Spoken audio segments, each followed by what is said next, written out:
Oh, Yeah, there's they have so another long. movie of note. It's Jane Got a Gun. It's Oh, okay, Jane opened got in about 500 theaters, 550 theaters, which almost this wide. yeah, that is the Natalie Portman, Ewan McGregor movie, a Mm. Western. So Oh, I think Portman's character plays a widow who hires, I think, McGregor to kill the person who killed her husband, and she got a I don't gun. know. Yeah, the trailer doesn't look that exciting.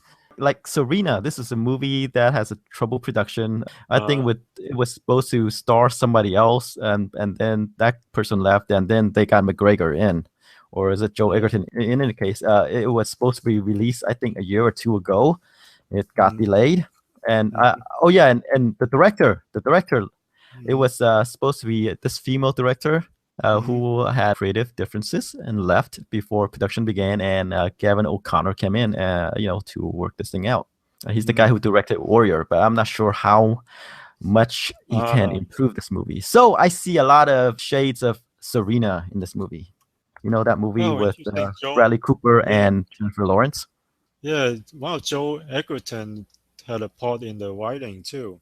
That guy's doing everything. That guy's writing, directing. Wait, what's that horror film that he did? The Gift. That he wrote and directed? Yeah, The Gift that did surprisingly well.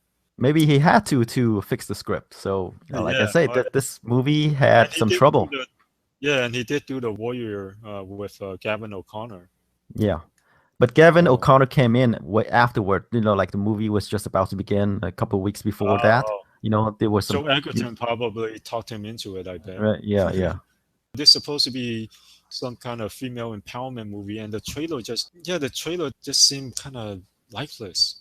And Natalie Portman, who's usually good in her films, it seems miscast as a woman of power. You watch it, and it doesn't seem like she has that Jenny on the block thing going.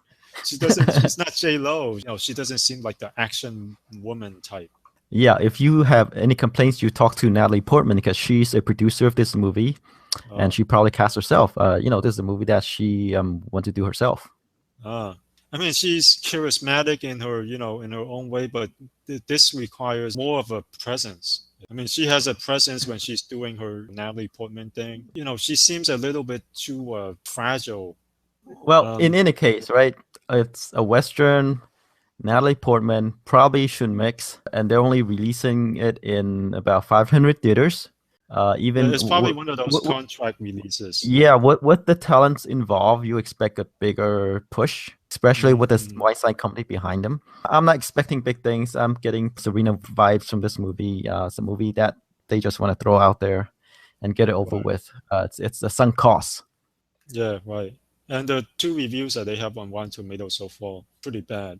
And it seems like from the comments, it's what you see from the trailer, which is kind of lifeless and it doesn't really make an impression. And Natalie Portman just doesn't have Angelina Jolie or Jennifer Lopez's, action woman thing going.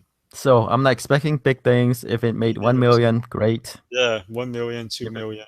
It'll just come and go. And kind of like us, I didn't even know it's opening until I saw it on Box Office Mojo. And that's probably how the studio would want it to be. It's our goal if you didn't notice that we're even out in theaters. It's probably one of those films where they would be happy just going direct to video and try to recoup whatever they can. Right. They don't spend any money on marketing. Yeah, yeah.